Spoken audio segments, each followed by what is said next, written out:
Hello and welcome back to the Cyber People podcast, everyone.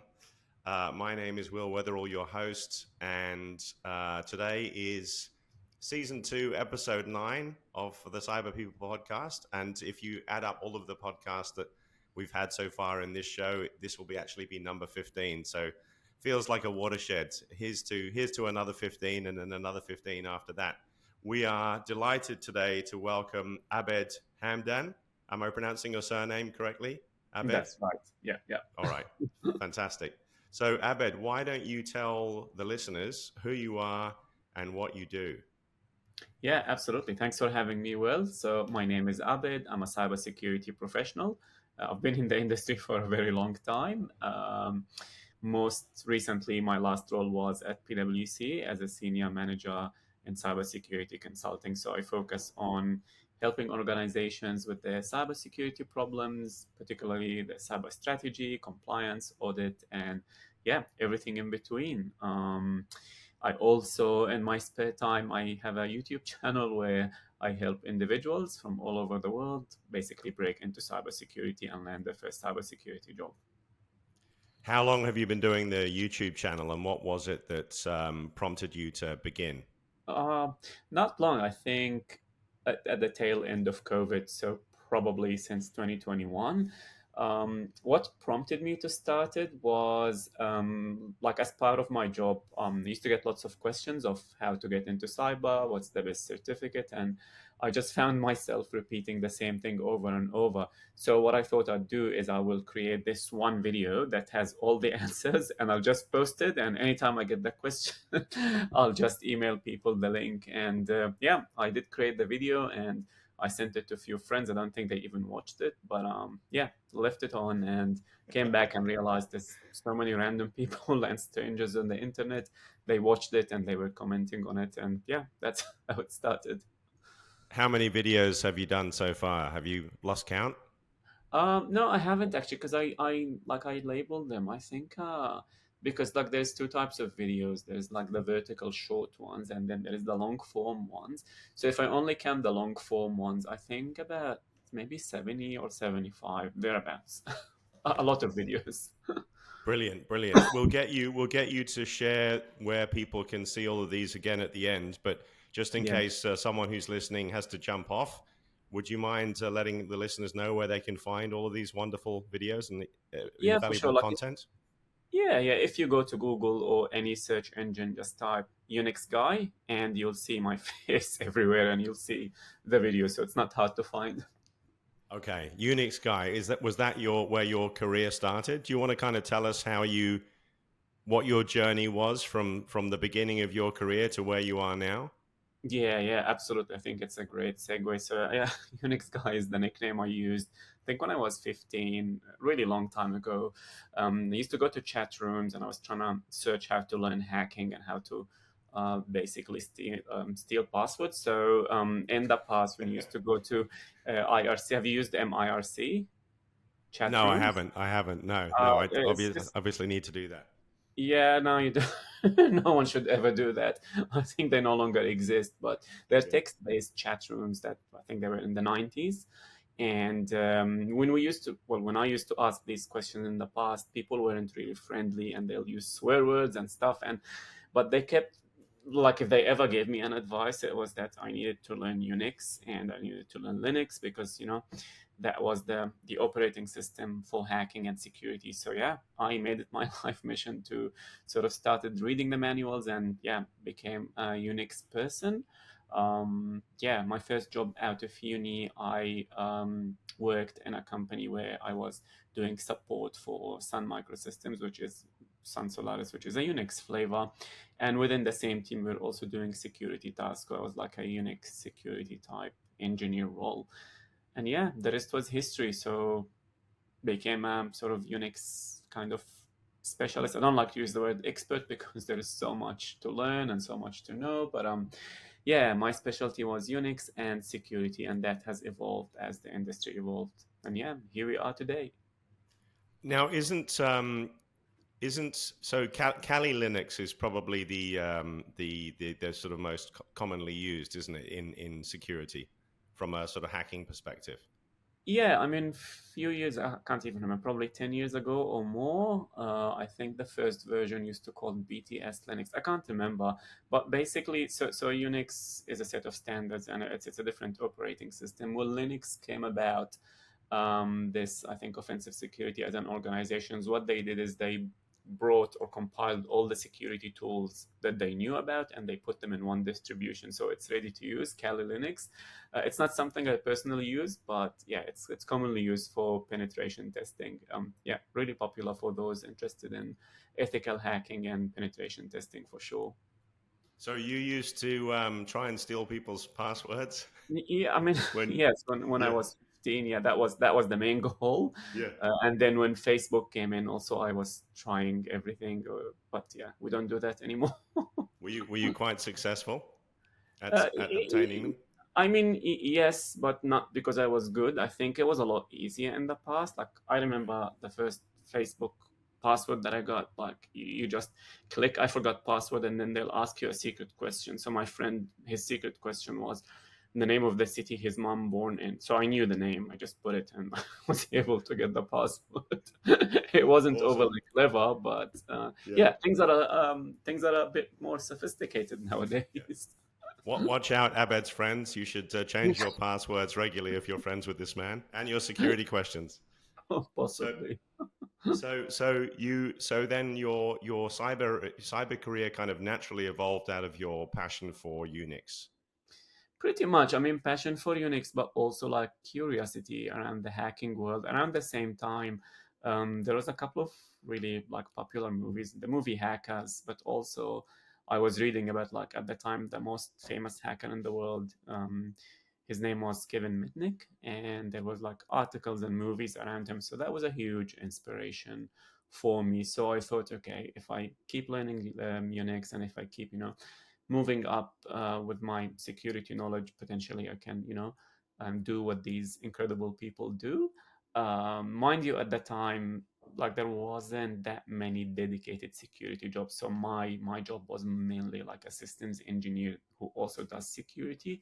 We couldn't justify, a security professional like the way we do it today. So it was an evolution at the time. All right. No, that's good. And I'm familiar with Kevin, the gentleman you just mentioned. I think he not so long ago passed away, if I'm not mistaken, didn't he? Yeah, sadly, yeah. It was a shock because I saw him in Melbourne in the cyber conference, I think in 2019, if I'm not mistaken. So yeah, I was really surprised to read about his passing in the news.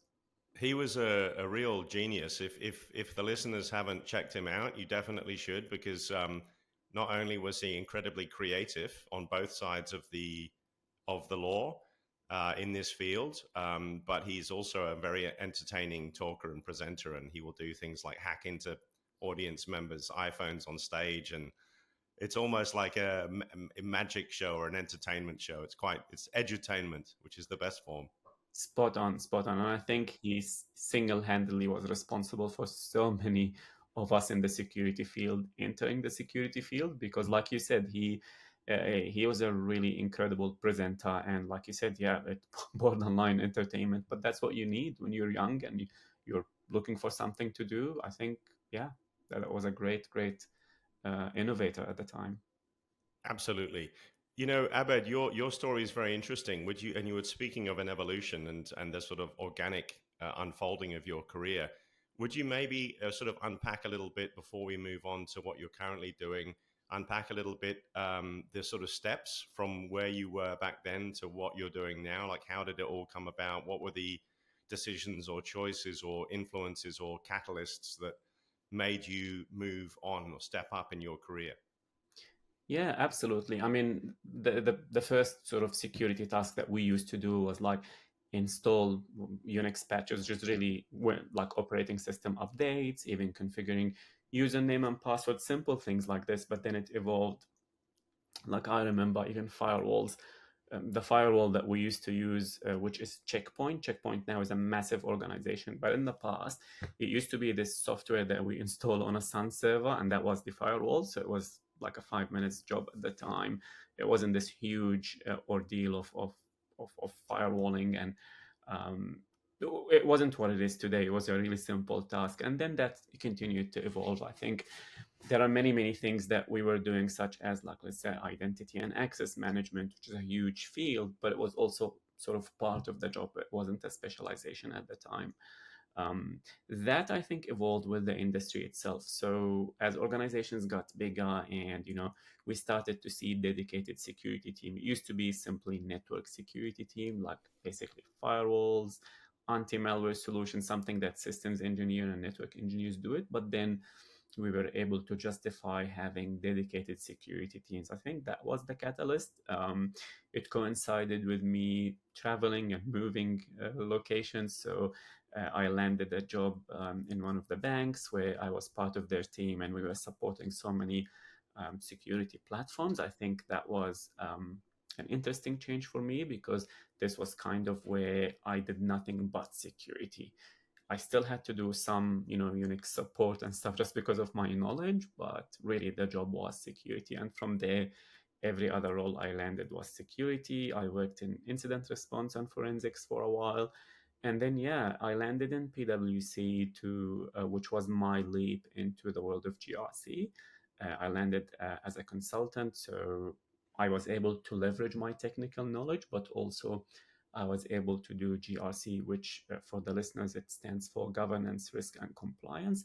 This is more of how to manage risks or cybersecurity risk, and how to conduct cybersecurity audit and compliance. So I did it in PwC, which is one of the big four consulting firms. So the job was simply, I would go to different clients and I would look at their cybersecurity problems and offer a solution or consultations depending on the scope, really. So yeah, that's the evolution of so many years in, I guess, 5 minutes. Okay, so regarding GRC, I know that we were going to touch on this after we spoke about the way in which you help people get their first jobs in cyber. But as we're on the topic of GRC, you mentioned in some of our discussions before this podcast that it's a kind of like an underrated area of cyber. Would you mind unpacking what you mean by that? That really interested me. Yeah, 100%. So even when I was doing technical cybersecurity work, even at a senior level, I didn't really have the awareness of what GRC entails. Like, I knew that risk assessment and audit and compliance needed to be done. I just didn't really know what that entails, what the day-to-day nuance of that, and I just didn't know how massive of a part it played in the overall business. Reason why I say it's underrated is because I know for a fact that so many individuals who work in technical roles don't have that awareness, and that was me as well. The other reason I say it's underrated is really because of the huge demand in the industry for GRC professional, and how it really is underserved, in my opinion. So it's a career where you can work in so many organizations. Like, all the financial organizations will need someone with GRC skills. All government organizations will need that, all consulting firms, and even small to medium-sized organizations. There is always demand, there is always need, and people simply don't know that some of these jobs even exist. I haven't seen many, if any, good training courses to really fill that gap in the market, which is why I designed my own course called GRC Mastery. This is where I address that gap in the market of giving you that GRC non-technical skills with cyber, even if you're someone who don't have any technical skills or a university degree. Okay. So, in other words, if I've understood you correctly, Abed, what you're saying is that if someone is keen to get into cybersecurity, the lowest barrier to entry might be the GRC space. I believe Okay. so. I believe so. Like, GRC can be a lot easier to get into, let's say, than something like penetration testing or digital forensics. There's just more entry level roles in that area because you don't need that technical knowledge. But also the tasks are, there are less stakes, there are less overall stakes when it comes to GRC than, say, for example, penetration testing. So GRC, you're more likely to work as part of a team, you're more likely to review documentation, to write reports, as opposed to, let's say, try to hack into a company as your first exercise as someone who's completely new to the field. So I think there is less barriers to entry. And in your experience, is there a specific kind of person or a specific background that lends itself well to GRC? I believe so. I think there is room for everybody, but I think the main catalyst for GRC, and I think I can describe the person who probably will not do well in GRC from what I've seen. I think anyone can do GRC. I think the people who don't enjoy GRC is if someone is coming with an expectation that a GRC job is a hacking job. So if they expect that you're just going to sit there and hack everybody and try to break into companies, this is not the job. They'll be frustrated, they'll get bored, and more often than not, they'll end up leaving because they're bored. I think GRC is good for someone who, who wants a stable job, who want a job with career progression, a job that pays well, but also a job with potential to growth to, managerial positions or leadership positions. I think GRC are fantastic for that because they can give you exposure to different business units, to senior leaderships, and even the board. And you can do that even if you're early in your career. Like it's not really reserved to people with so many years of experience. The skills that we look for really is people skills and soft skills. So if you're someone who can talk well to people, you're someone who have maybe customer experience background, let's say you work in hospitality or a different career, I think that communication skills is essential. And yeah, the rest of it, the actual technicality of GRC, anyone can learn that. Okay. So if someone is listening to this right now and they think, okay, I'd like to embark on a new career as a GRC analyst, what advice would you give them? What action steps would you prescribe? I think they need to go on YouTube and watch my videos because it's a huge topic. But in all honesty, like people get hired to GRC jobs sometimes with absolutely zero training or any background. Like if you're someone with good communication skills and you can put on a good CV and you can apply and you can talk, there is a chance that you can land a job. And GRC itself is a really broad area. So even roles that fall under what we call education and awareness training, which is really train people not to click on phishing emails. You can do that, doesn't necessarily need any cybersecurity training, but other jobs such as like cybersecurity risk management or audit. uh, the truth about these jobs is the more you know about cybersecurity, the better off you will be. So all you need to do is you need to just start your learning journey. That could be doing some sort of training, some sort of certifications, or a grad cert.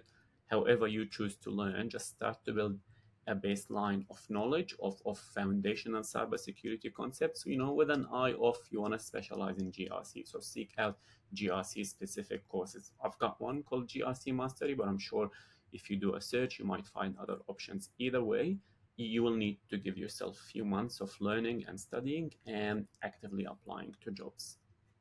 Okay. And was that how you did it when you sort of transitioned from more technical roles, or was it more on the job learning for you? So the way I did it is I personally, as I said earlier, I wasn't even aware of what GRC was or what that entails. So I did a cold apply to a job, and in the interview I was asked, and I had to explain my interest in this area because I just wanted to learn more about this area.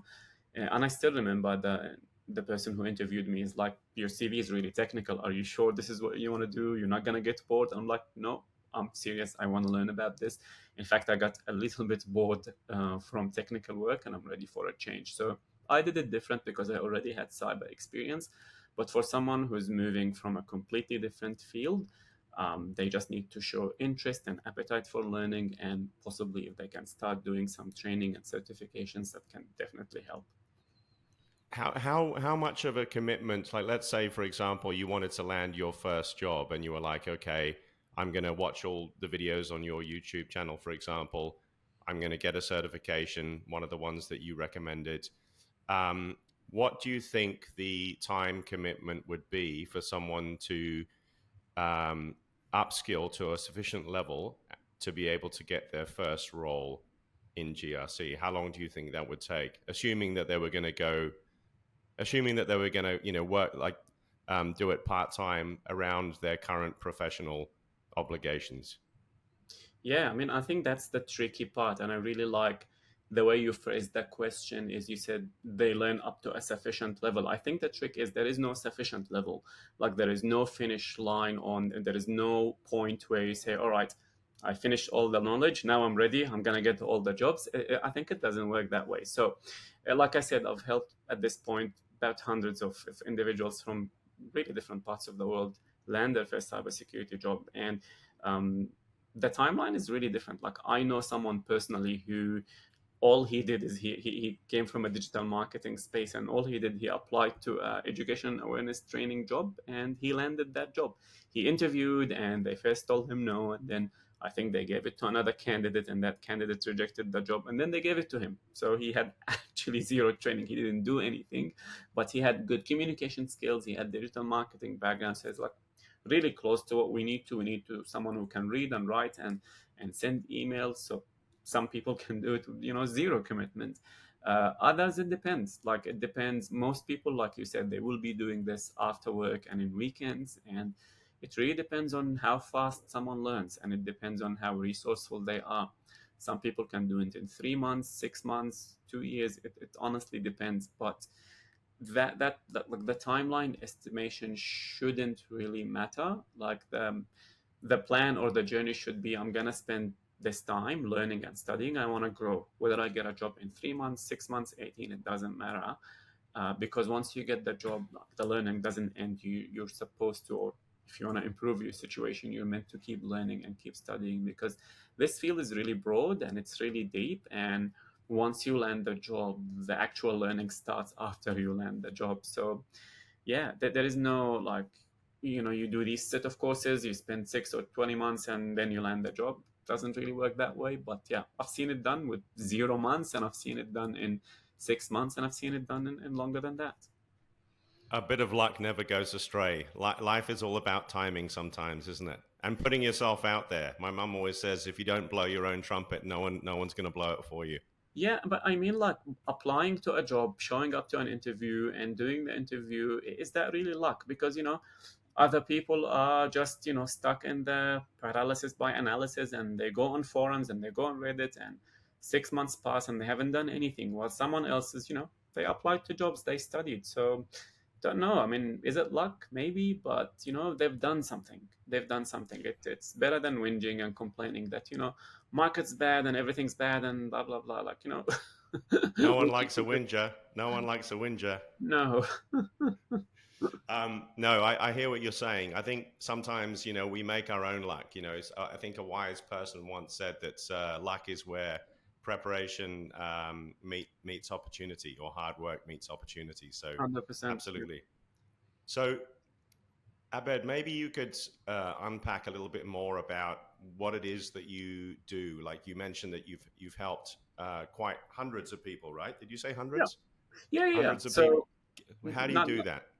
not directly. So yeah, through the videos. So like I'll post the videos, and every week or so I'll either get an email or a comment if someone tells me, "Yep, I followed this and I landed a job in like Hungary or Nigeria or France or whatever," and like they'll send me screenshots of their stories. So yeah, they just follow advice available publicly for free, and they done the work. Like I didn't hold their hand, I didn't give them anything tailored or anything. They just followed the advice that's on the videos and they made it happen.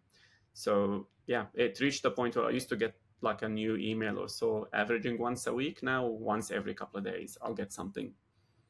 Okay, that's good. You know, of course, we do go through different economic cycles globally. And right now is what I would, without whinging, right Mm. now is what I would describe as an employer's market. And what I mean by that is the candidates probably have to compete a little bit more with one another for work, as opposed to like, during that COVID boom when there was a real dearth of talent available, and there was what we call the war over talent. People were throwing crazy money at candidates to get them on board. Um, and there's a lot of restructuring and so forth going on. And I think a lot of candidates who are in the market are thinking, okay, how can I lift my game as a candidate to have a competitive edge in a competitive market? How can I stand out? What can I do differently? And I know one of your many areas of expertise is helping people to make the most of their cyber CVs. Would you mind sharing your secret sauce, perhaps, on Yeah, yeah. what you see as the key ingredients when either writing a cyber CV for the first time, or maybe just improving the one that you've already got? Yeah, for sure. I mean, look, with regards to economy, I mean, I personally don't subscribe to the doom and gloom, and that's because I have never, like, I have never been like at no particular point in time have I ever heard anyone says that the economy is great or booming. It is Right. always bad. It is always crashing. I've heard this in 2002. Actually, I've heard it in the 90s, in the dot-com bubble. I've heard it in the early 2000s. I've heard it in 2009 when everything crashed, or 2008, and I kept hearing it. Like, even if you go back to Reddit posts and stuff from like a year, like, I don't know, 2016 or 2017, those are objectively great times economically, but people were complaining that jobs are bad, this and this and bad. I think number And my one, latte is not hot enough. yeah, but I think I think that the big issue here is people think if the economy is good, this means everyone has a job that makes $5 million.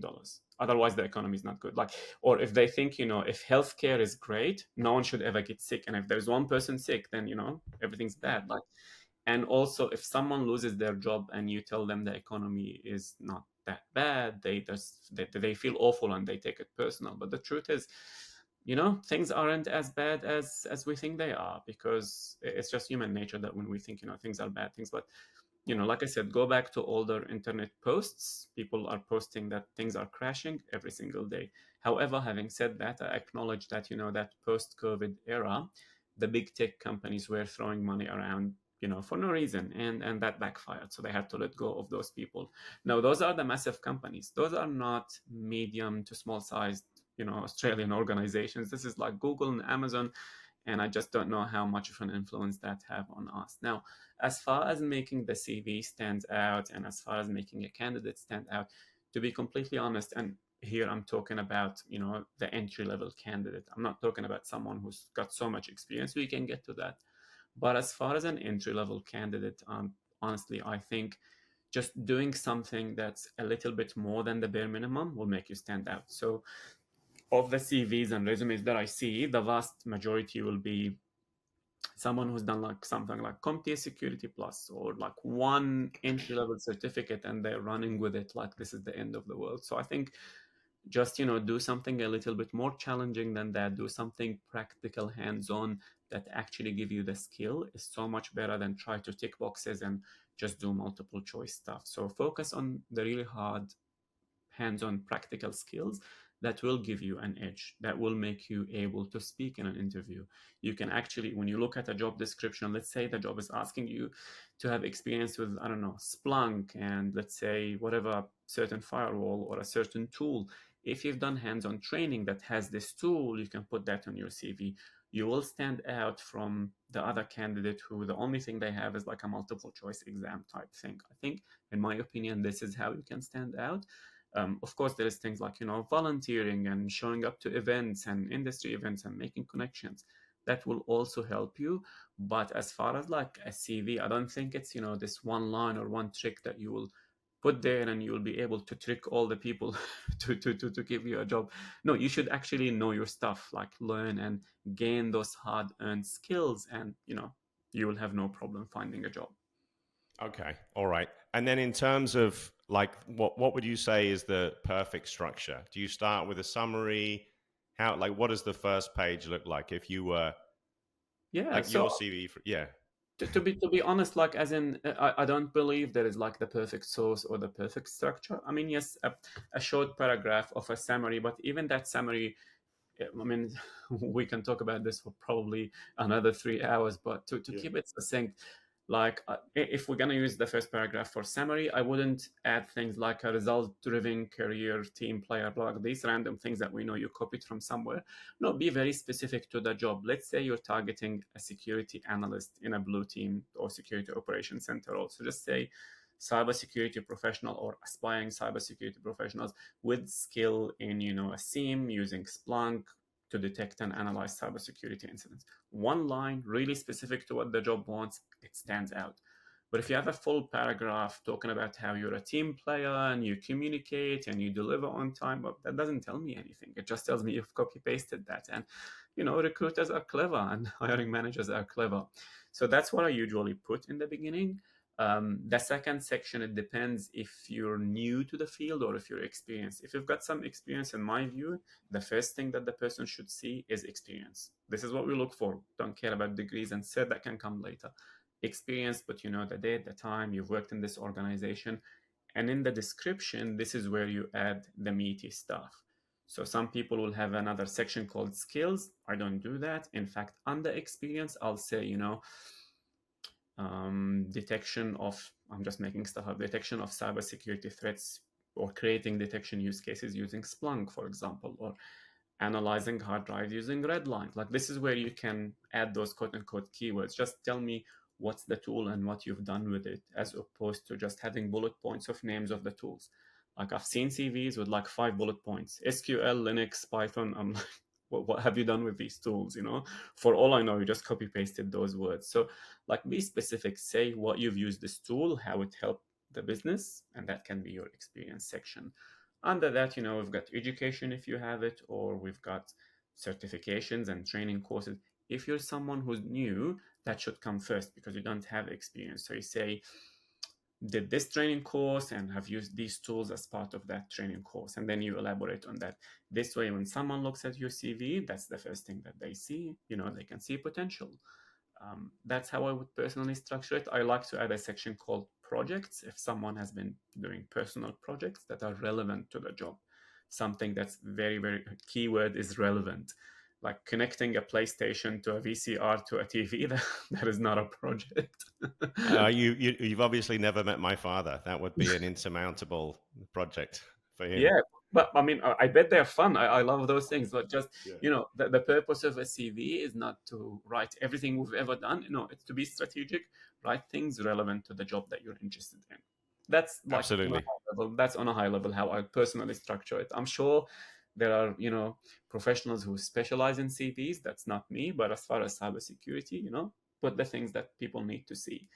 Any fluff, in my opinion, is not necessary. Absolutely. And in terms of style, are you being quite sort of conversational and authentic, or are you going for that kind of, professional consultative tone?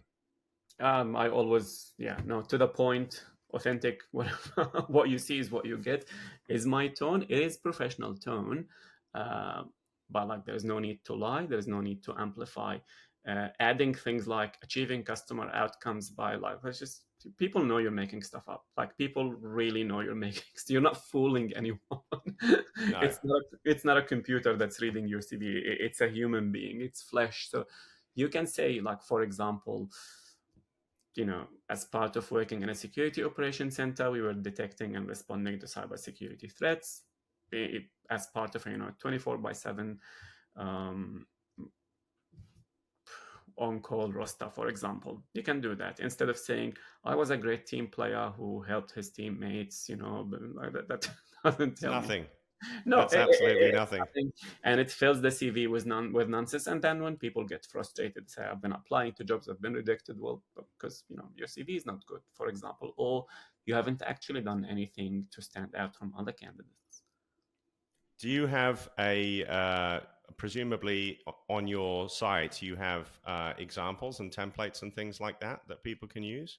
Yeah, I mean, I've got on my laptop, I've got a few, but yeah, because people kept asking, I just took my own personal CV. I just removed the stuff and I've just put it on my website on one of my videos. I'm like, yeah, you can just download it for free. It's just a template. Like, it's not like, there's nothing special. It's just a clean, succinct, nice template that you can add, projects to it. Or I've got one. I think it's on the UnixGuy.com/free, and you can just download it if you really want to.